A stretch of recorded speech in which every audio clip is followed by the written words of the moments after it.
Hola, buenas tardes. En el día de hoy, para celebrar el 41 aniversario del Museo Virreinal de Sinacantepec, estamos aquí para conocer un poquito más del legado bibliográfico novohispano que se alberga en este museo, en esta biblioteca.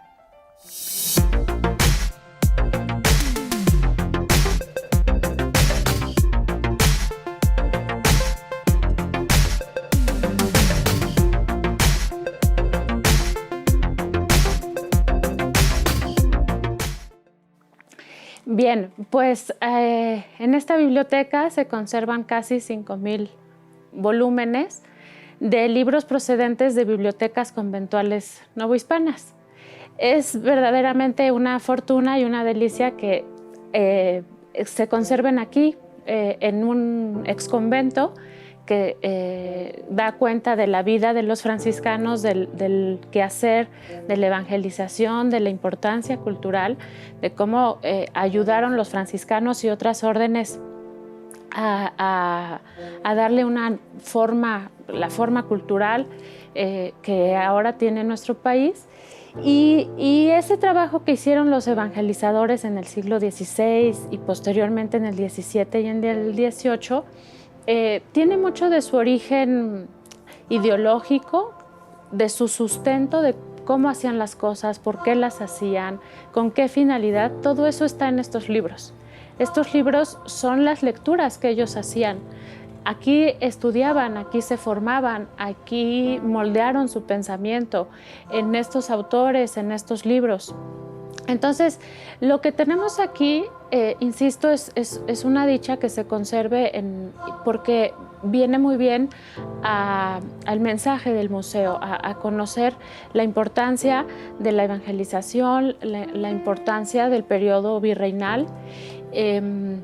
Y también quisiera destacar que ayuda esta colección de libros y esta biblioteca a refutar esa idea de que la Nueva España es un periodo oscurantista y que la Inquisición quemaba todos los libros y que había muchísima ignorancia.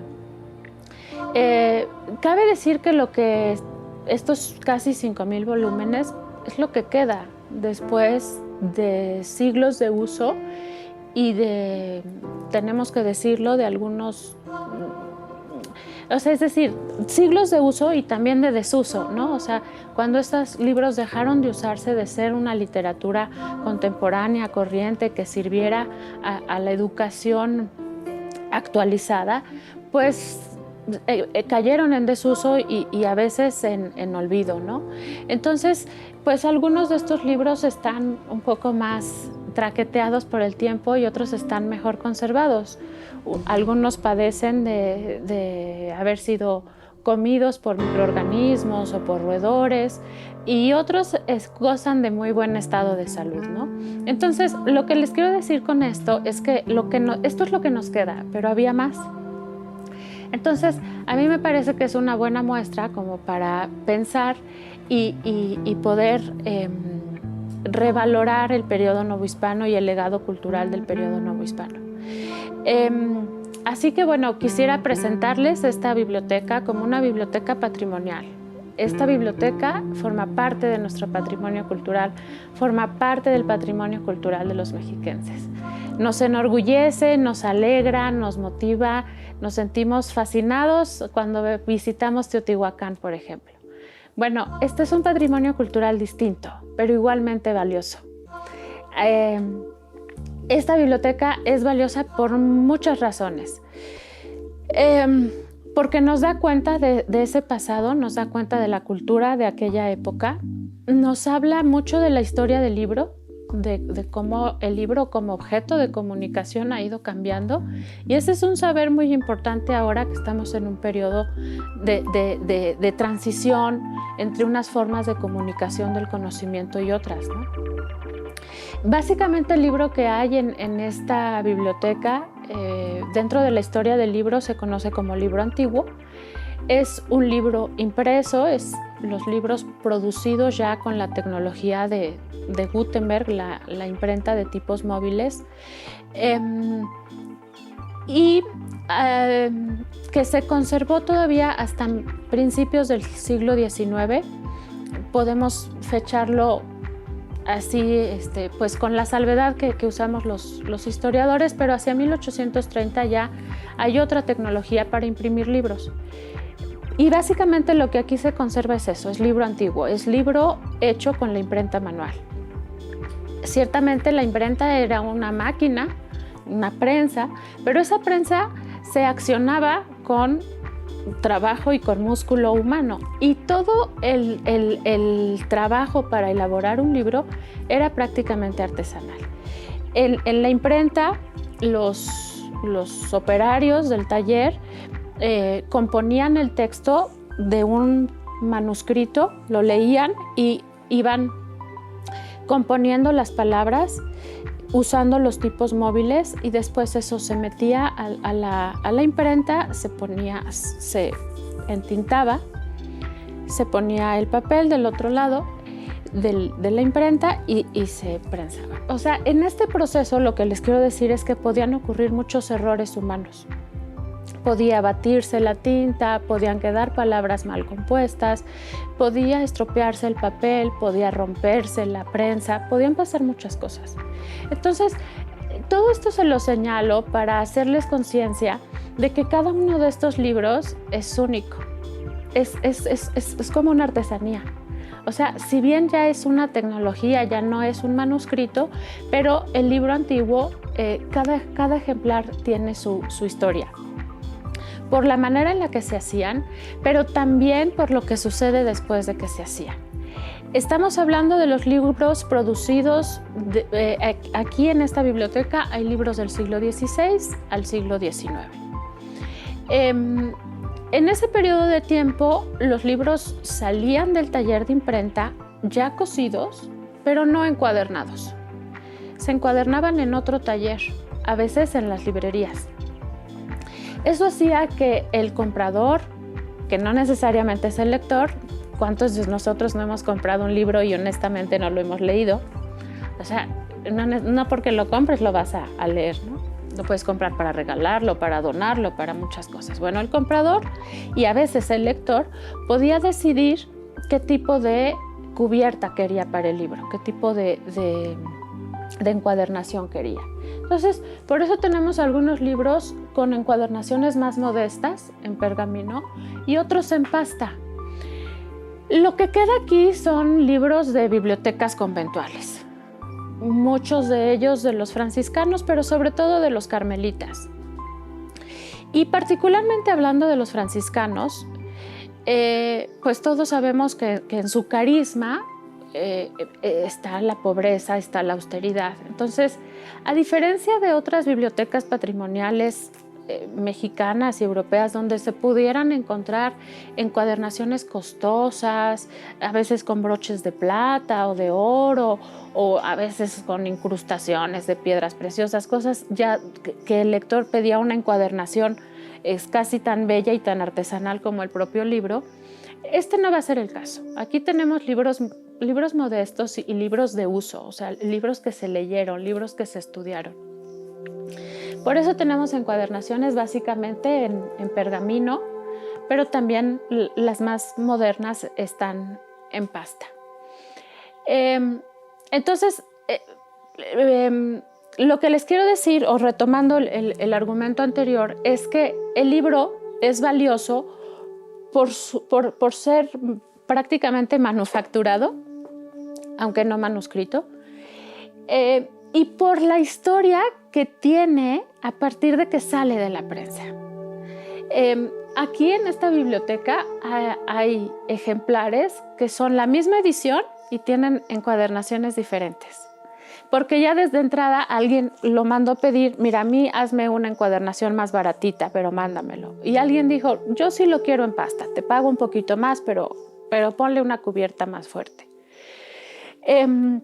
Entonces, desde que el libro salía de la prensa, va adquiriendo una historia propia.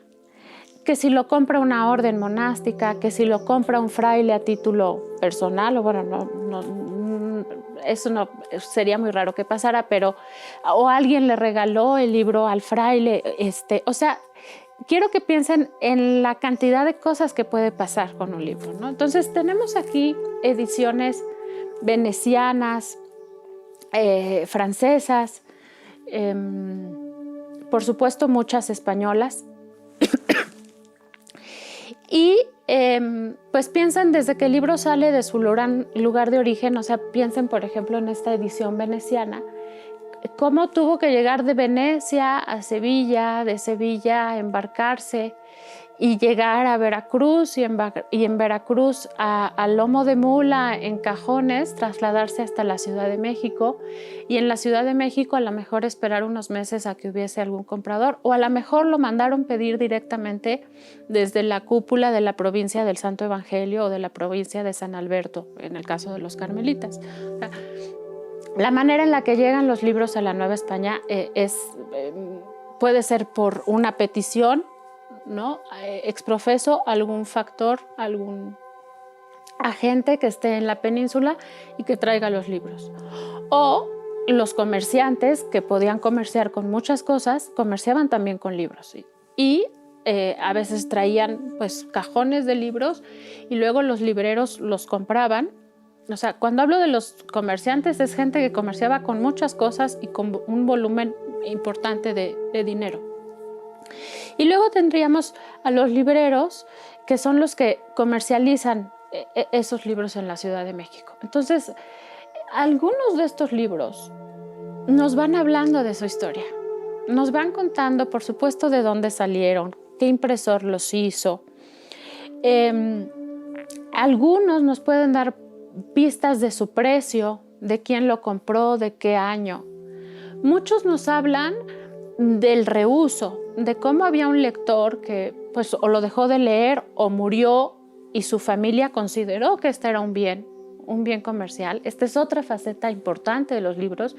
Los libros los tenemos en un valor muy alto como bien cultural, pero también son una mercancía. Y de eso nos hablan estos libros. Algunos nos muestran sus precios, nos hablan de esa venta o reventa, de cómo 50, 70 años, 80 años después de que fueron impresos, se están volviendo a comprar. Eso quiere decir que se siguen leyendo, ¿no? Entonces, cada uno de estos libros es valioso y es único por eso, porque tiene una historia propia, porque por la forma en la que fue hecho y por la historia que fue acumulando, ¿no? Entonces, si aquí tenemos 2 libros o 3 libros de la misma edición, cada uno de esos libros tiene sellos distintos, porque llegaron a un convento diferente, porque llegaron a manos de un fraile que sí tomó notas y nos dejó ahí una muestra de que lo leyó y de que estaba reflexionando la lectura. Y en otro llegaron a lo mejor a un convento donde dieron prioridad a otras lecturas y ese no se tocó y entonces lo encontramos muy pulcro y muy limpio, ¿no? Así que bueno, pues estos libros quería un poco como hacerles imaginar cómo llegaron y cómo después en la Ciudad de México un fraile encargado fue a ver qué había, qué le gustaba para sus novicios y lo compraba, ¿no? Entonces ya llegaban los libros a los conventos y una cosa que el estudio de estos libros y de esta biblioteca nos está dejando cada vez más clara es que en todos los conventos había libros, en todas las casas había libros, en unas más, en otras menos. ¿En cuáles había más? Pues por supuesto donde había estudios. El convento de la Asunción de franciscanos en Toluca, hoy totalmente desaparecido como convento, tenía ahí un colegio de artes, o sea, los franciscanos se formaban ahí.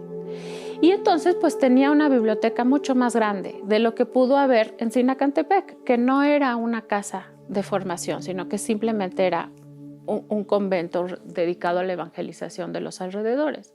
Entonces, el convento de la Purísima Concepción de los Carmelitas en Toluca funcionaba como colegio de teología moral.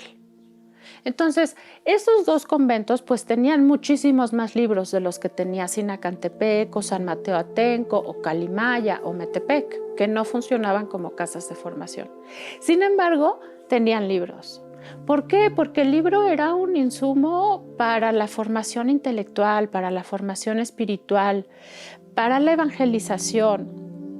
Entonces, pensar a la Nueva España y pensar a la labor de la Iglesia Católica como falta de cultura letrada, pues ya es insostenible. O sea, la historiografía actual, la historiografía de la cultura escrita y de la educación, pues evidentemente ya desmienten esa idea. Y a mí me parece importante que todos los mexicanos, los mexiquenses lo sepamos, ¿no?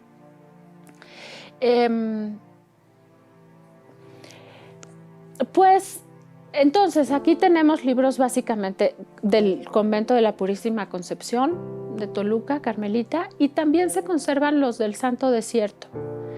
El Santo Desierto pues era una casa especial de los carmelitas que estuvo durante el siglo XVI y XVII y XVIII en lo que hoy le conocemos como el Desierto de los Leones, ¿no? Ellos le llamaban en Santa Fe, cerca de México o junto a México, le ponen en algunos libros.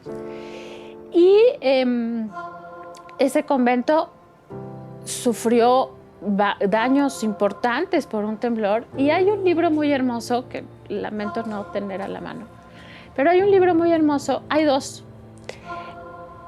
Uno dice un fraile: hoy es sábado de gloria, 7 de abril de 1707.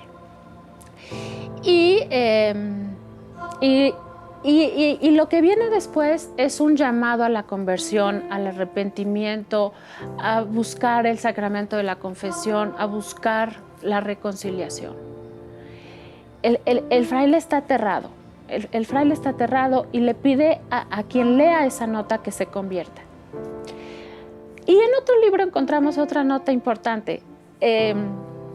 Nos dice este ejemplar que hay un fraile un poco con más conciencia histórica que el anterior, que dice: hoy, sábado de gloria, 7 de abril de 1707, hubo un terrible temblor a las 3 de la tarde. Se cayó, hubo grandes estragos en el Santo Desierto, en el convento de San Ángel. Se cayeron las torres, así dice, del convento de Toluca, donde murieron 2 personas.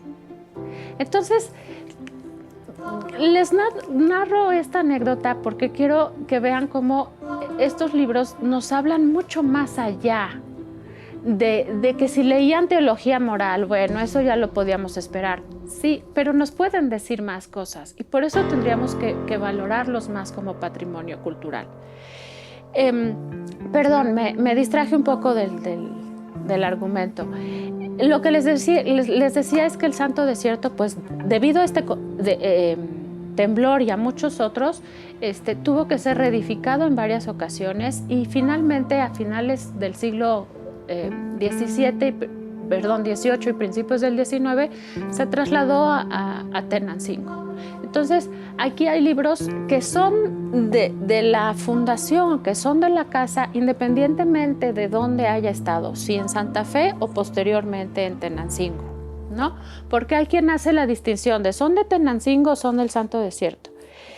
No, el libro era propiedad de la fundación del Santo Yermo de Carmelitas de la Nueva España. Ahora, hay que imaginar que los frailes se movían de convento, y hay que imaginar que esta formación ideológica y espiritual había directrices desde el padre provincial, desde la propia orden. ¿En qué le interesaba a la orden formar a sus frailes? Entonces, eso hacía que había un cuidado de qué lecturas había en cada convento. Si en tal convento está haciendo falta tal autor y tal obra, que lo lleven para allá. Entonces había permutas, y había también pues que el fraile pudiera llevar un ejemplar de un convento a otro. Por eso también encontramos aquí ejemplares que no son propiamente de los conventos mencionados, ¿no? Pero que pertenecen a la orden, ya sea a la carmelita o a la franciscana. Hay algunos libros del convento de Guadalajara del Carmen, hay otros, la movilidad de los libros en la orden franciscana era muy grande y entonces tenemos libros de Tlatelolco, del convento grande de San Francisco de México y de algunos conventos en Puebla como Calpan, como Cali, entre otros, ¿no? ¿Cómo sabemos eso? Bueno, lo sabemos por la famosa marca de fuego, que es esta manera que tenían los novohispanos de distinguir a los libros, ¿no? Esta es la marca del fuego del convento de la Purísima Concepción de Toluca, ¿no? Es una marca de fuego carmelita. Era un hierro candente, así con el que se marcaban al ganado y con el que se marcaba también tristemente a los esclavos, ¿no? Entonces era un fierro que se le hacía un diseño, se ponía en las brasas y calientito pues se le ponía al libro, ¿no? Era una actividad peligrosa porque pues el libro se les podía quemar todo. O sea, no era sencillo, lo tenía que hacer alguien con cierto conocimiento y con cierta pericia. Las marcas de fuego son pues una peculiaridad del libro antiguo novohispano. Hay algunos ejemplos de libros marcados con fuego en España y en Italia, pero no es una práctica cultural común y corriente como lo fue en la Nueva España. En la Nueva España tenemos marcas de fuego institucionales y tenemos marcas de fuego también privadas, ¿no? Entonces es una manera sí de señalar la propiedad, pero sobre todo de señalar, o sea, a lo que voy es que en mi opinión no se trata tanto de un control sobre el acervo, sino de un acto de asumir la propiedad, la posesión, de apropiarse del libro, de aprender el libro, de decir esto es mío. Entonces, bueno, ¿cómo podemos saber de qué libros, de qué conventos? Pues por la marca de fuego y por las anotaciones manuscritas de propiedad. Las anotaciones manuscritas de propiedad, creo que ninguno de estos tiene una, pero las anotaciones manuscritas de propiedad es cuando el libro, miento. Sí, cuando el libro declara de dónde es, ¿no? Y es del convento de Toluca. Y aquí tenemos una anotación manuscrita de propiedad y también tenemos un sello en grasa, ¿no? Entonces, no solamente este libro también está marcado, el convento de San Francisco de Toluca tiene 2 marcas de fuego distintas, al menos que yo haya identificado, posiblemente tenga más. Esta es una de ellas. Entonces, este libro por todas partes nos grita que fue del convento de San Francisco de Toluca, ¿no? Tiene la marca de fuego, tiene una anotación manuscrita y tiene un sello. Vean ustedes cómo, no sé si lo alcancen a ver, pues esta es una encuadernación en pasta y en algún momento se desencuadernó o el bibliotecario consideró que necesitaba un remiendo, una restauración. Y entonces le colocó aquí un pedazo de cuero. Y el convento de San Francisco de Toluca tiene esta característica, pues que los lomos estaban rotulados con el autor y el título del libro abreviado. Pero no solo eso, sino vean esta hermosura. Este es un canto decorado. Entonces, esto, igual que otros ejemplares, pues nos indica que los libros estaban acomodados no por el lomo, sino por el canto. y que además de agregarle belleza al libro, aquí ellos indicaban pues, los datos elementales para poder localizar al libro dentro de su biblioteca. Entonces, quiero que vean cómo estos datos nos hablan también de la historia de la bibliotecología, de la historia del orden del conocimiento, de cómo se ordenaban los libros, de por qué un libro de esta materia estaba junto a otro, o cómo se clasificaban los conocimientos en el antiguo régimen y en la Nueva España, ¿no?